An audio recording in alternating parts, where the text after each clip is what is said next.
Un zeste d'info, mode de vie.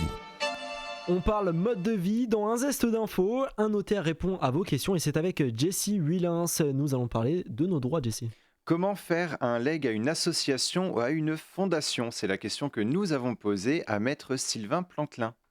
Alors, un legs, c'est donc en cas de décès, à la différence donc de la donation qui est de son propre vivant. Pour faire un legs, c'est donc sous forme d'un testament, puisqu'il se déroulera après le décès de la personne.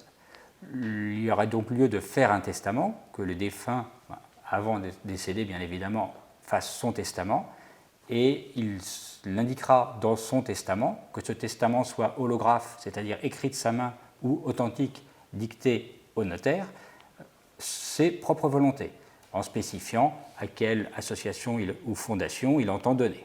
C'est de plus en plus régulier. Alors, ça peut être la totalité de son héritage, si on n'a pas d'enfants, puisque sinon les enfants sont réservataires, donc il ne peut pas laisser, le défunt ne peut pas laisser la totalité de son patrimoine à une association.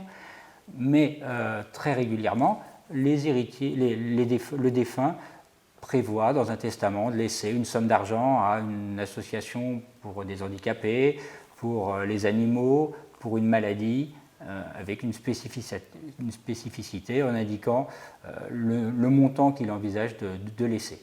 Il n'y a pas vraiment un avantage, c'est-à-dire qu'il y a un bénéficiaire qui sera évidemment différent. Donc pour une association, l'avantage c'est les taxes, tout simplement. Il n'y a pas les droits de succession que l'on a pour un héritier, un descendant. Alors l'association aura le bénéfice de ne pas payer les droits d'enregistrement que perçoit un héritier en principe.